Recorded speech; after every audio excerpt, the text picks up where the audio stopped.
When starting a new business today, I want you to write this down. Number one, start that business by looking at the last page first. So start with the last page first. And here's what that means. As entrepreneurs, most of us have been taught how to write business plans in the same way. We start with this big fancy vision. We have a market analysis. We talk about the product. We talk about our competition.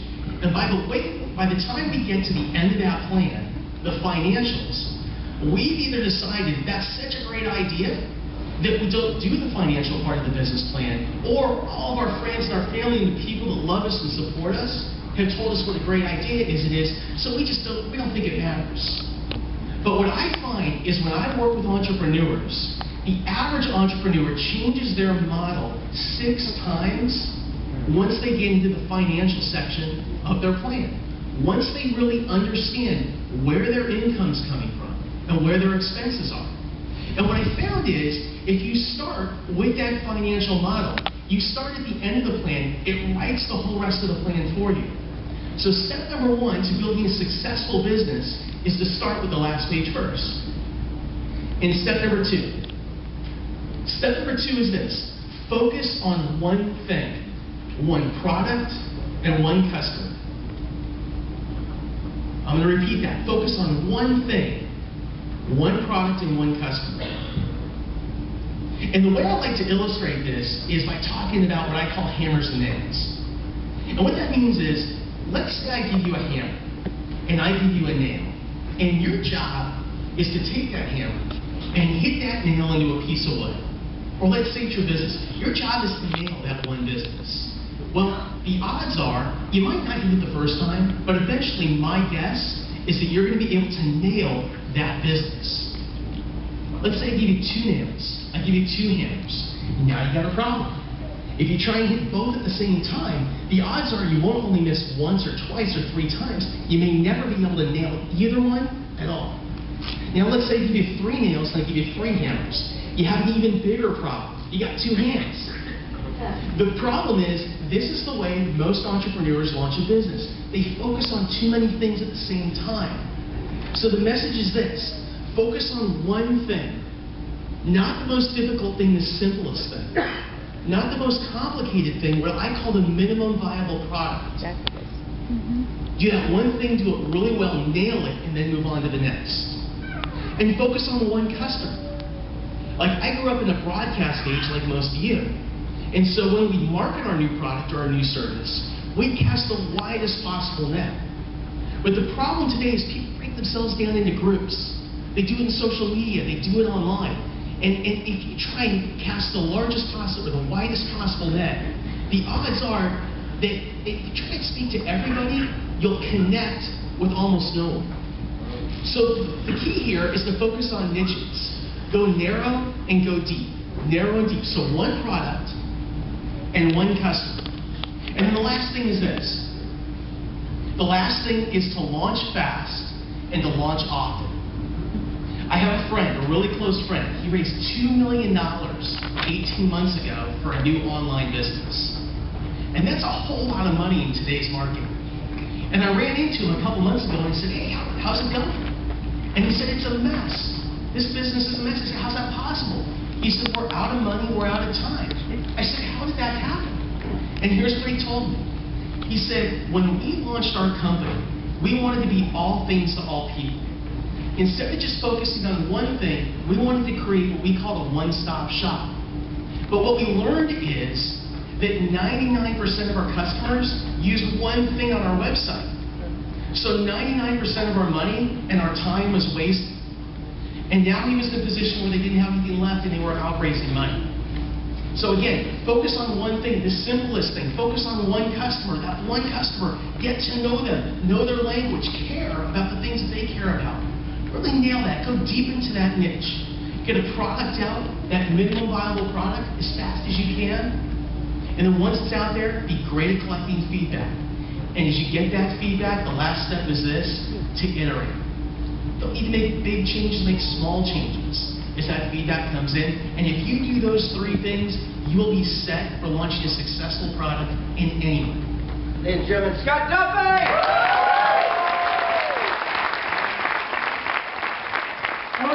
Duffy is going to be jumping to the kettlewell. One business coaching package worth. Conscious way of knowing when you're running out of energy, who's keeping energy. So sometimes when I'm trying to come up here, I go, oh man, this is really makes me nervous. But you were one of the first people that ever helped me organize my thoughts about stuff and put things in order. So the other day I thought about the first time I was ever truly aware of the fact that becoming a female jockey was going to be a gender issue. And it was phenomenal because while I was writing, I started out and I thought to myself, all the different things, we go along from when we're 16 or 17 years old and, nobody's there to document it and stuff. And I thought to myself, the first time, I stayed home from school and I looked into this book bin, and it was $1 book bin. And there was this book called The Kid, and it was Steve Coffin on the book. And he was staring back at me, and there was this little flutter in my heart, because it was a racehorse. And I knew right then, I knew because my whole life was horses, and by then I'd been in 4-H and done things, that I wanted to be a jockey. So I read through The Kid, and The Kid talked about that his relationship with the race and his relationship with people and horses was a cerebral affair, okay? Which I thought was interesting, because that's what attracted me to it. And I realized it wasn't so much, the paint splattering and everything, and sometimes it can be that, that cerebral kind of thing. And then, as I proceeded and I went along and I admired The Kid, and Stevie Coffin in the, I think in the early 80s, he had won the Triple Crown as a 16-year-old boy. Wow. It was just fabulous. And he was on the Sports Illustrated cover too. I think there's only 5 jockeys in the whole world that are in it, and I was pretty cool. Yeah. What's it like to be one of them? Yeah. I was going along in this book, copying Steve Coffin, and it was genderless. And then all of a sudden, someone said, girls can't be jockeys. I was kind of like, wow, somebody should have told me that a lot sooner before I had to read.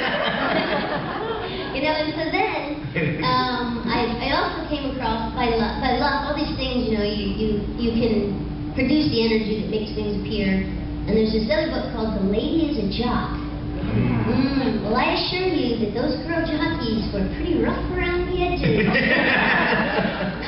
There was one, even, she would ride races, and, you gotta admit, though, if you're, it's like, it was the beautiful black woman, Rose, what was her name that sat in the bus? Rosa Parks. They're not quite like the Rosa Parks, but Kathy Kussner was an Olympic rider. Dig this. Imagine facing this as a gender thing, right? Kathy Kussner is an Olympic rider for the United States Olympic team. She's competing in Europe, riding horses down straight embankments, like literally as tall as this roof down to the ground, jumping, competing, putting together like 12, 16 fences, banks, maneuvers with horses. And she went into the stewards of the racing office and said that she wanted to get her jockey's license, and they told her that she wasn't capable because she was a female. And she was like, oh, I just got a bronze medal in the Olympics. I could steer a horse around a racetrack. And so she went off and went to the Supreme Court justice, and it took them 4 minutes to slam the gavel down and say females are allowed to be jockeys. Nice. As fate would have it, she broke her leg 3 days later, and another girl jockey rode one of the first races after they boycotted her 3 times. The boys refused to ride to them with them. So these girls, I'm going to tell you, they had some flavor. So now I was introduced to this book, right? And now I was introduced to this book, and I had to, change the thoughts around from just trying to... There was an artist, a German artist, and he taught people how to ride horses. And he said that riding a horse is nothing but a skill. But who of us would not like to make it an art form? And I thought to myself, me, I want to make it an art form, And I'm a girl, and then that's when I started to realize, after I got through the book and I fell in love with all the female characters, that I could go on and on, and you guys would be laughing and falling in the aisles. There was one girl that was known, she would wear flower underwear, and the jockey pants are quite thin, and they could see it, and she'd be like, that's my flower power, baby. And that's just one of the speakable ones. Okay, so when you first got going here, and we talked about the 3 feet from gold. Just share the story though, when the first person, when you wanted to get put on a race, and the guy said no, and you kind of put a bullseye on them. Tell that story. Oh, that's a really cool story. Well, there's 2 parts. Can you remind me, because you know how I get all over. Okay. Get out of here, right? One part is going to be when you appreciated. And then this one is the one where I would not take no for an answer. That's it. Okay.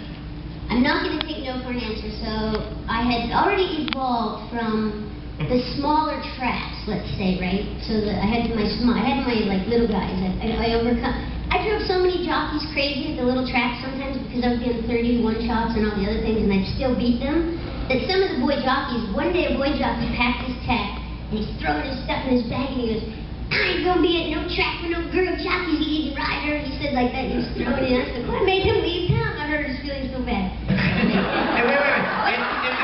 Tell everyone, how much money in winning horses in winnings have you created? Oh boy, you don't do the numbers thing, remember I told him I'm so bad. I know. Like 81 million in purses or something? Just a little bit of dough, right?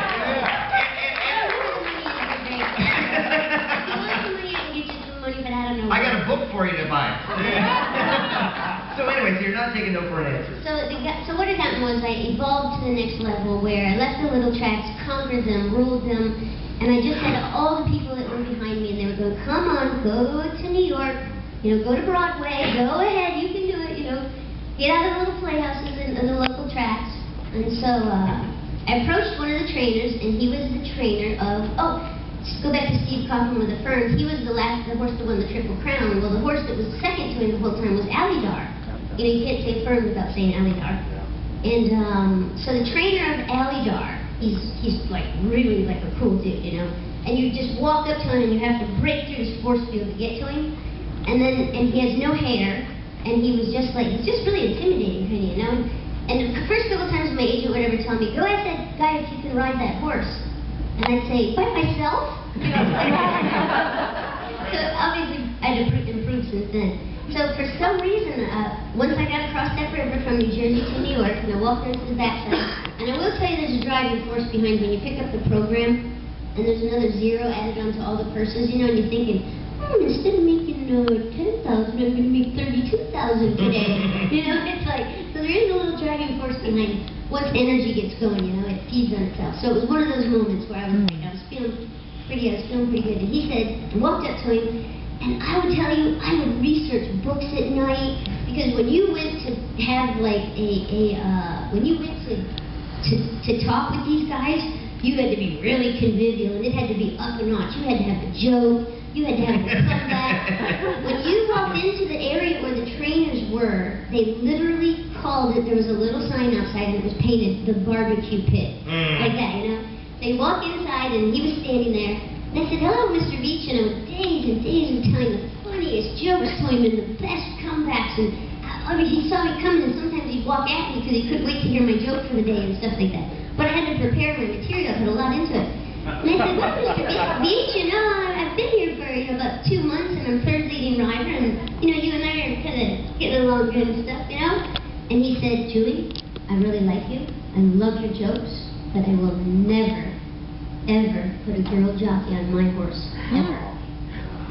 And I'm going to tell you right now, my blood turned to Kool-Aid, and I was like, I think my face flushed. I was infuriated inside. I was just swirling.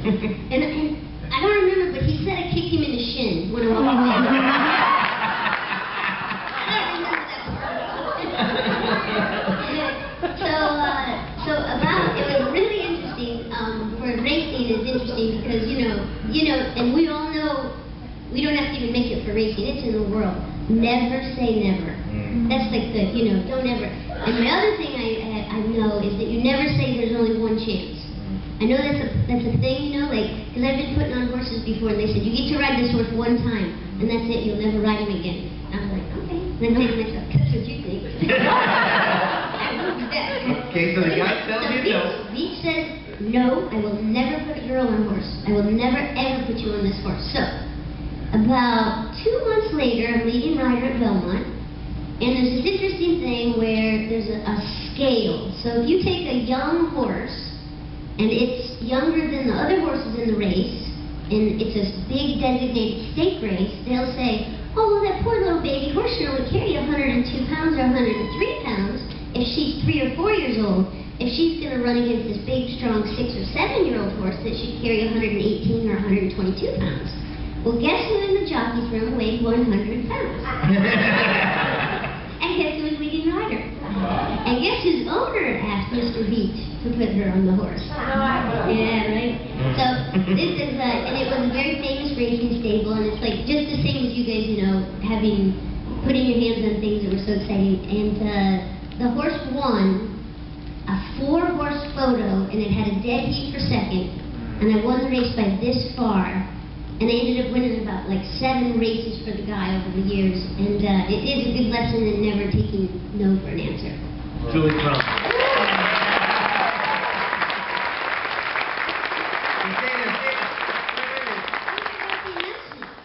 What's the announcement? Well, let's announce that right now. Okay. Oh, I was going to have questions and answers right now. Okay, Right, go ahead. well, because I'm finally feeling like a little bit braggy about something. So, I was the first female jockey ever inducted to the Thoroughbred Racing Hall of Fame.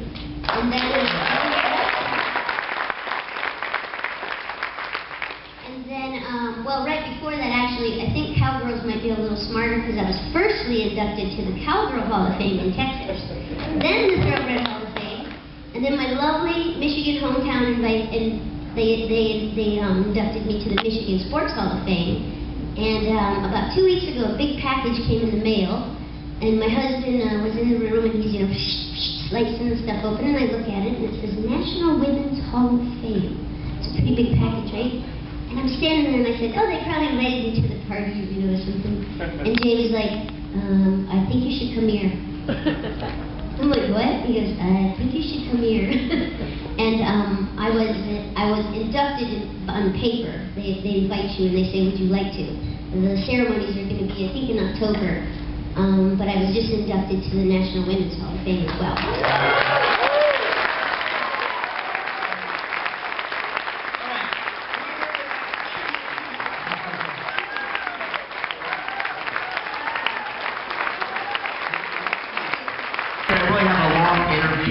With Don, and we're going to really go into his new book and his product and whatnot. But I did give you guys one quick little tidbit to tie in with what Scott Duffy just got done saying about keeping things really simple.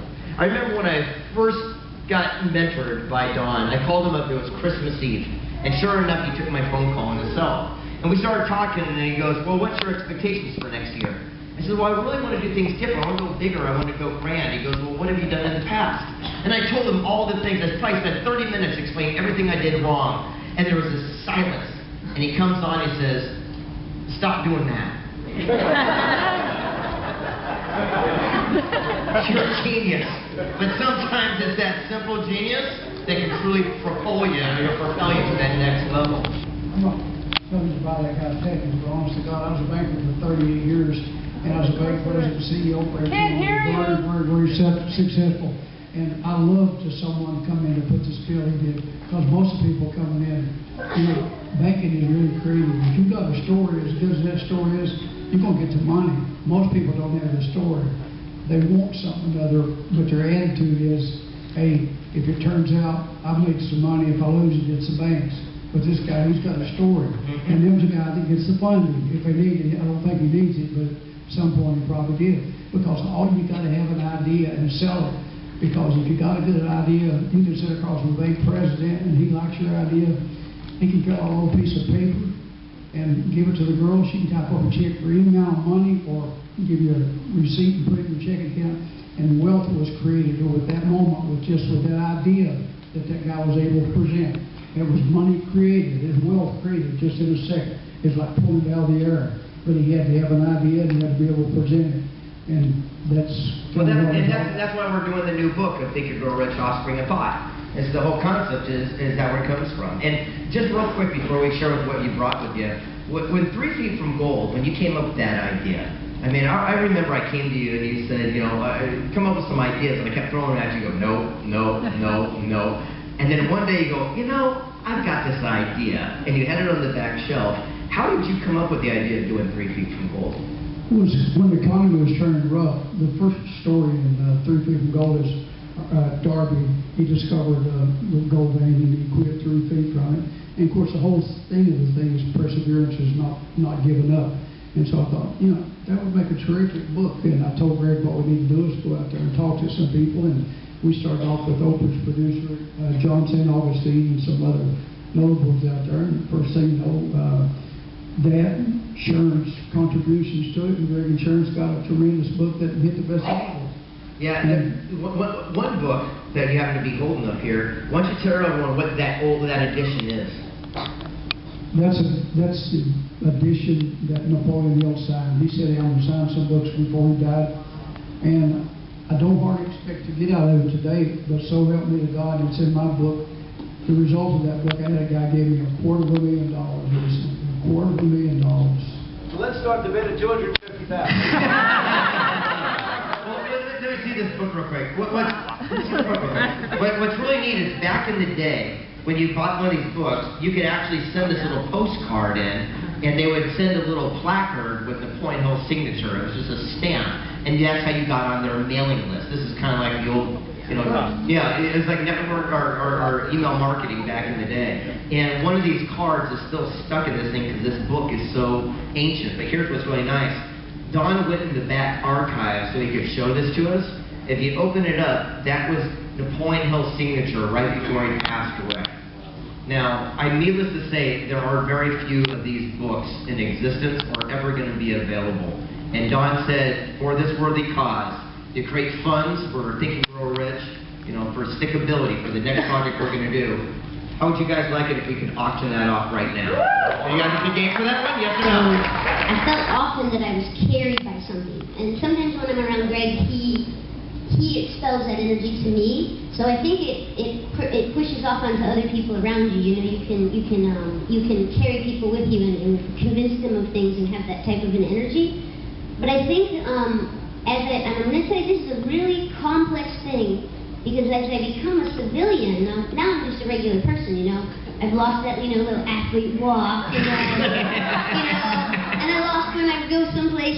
One day Bruce Springsteen and I were walking through Madison Square Garden, and I had just done some ceremony or something with somebody, and he was there with his wife because they love horses, and there was somebody screaming, going, "Hey, wait a minute, I need your autograph, I need your autograph."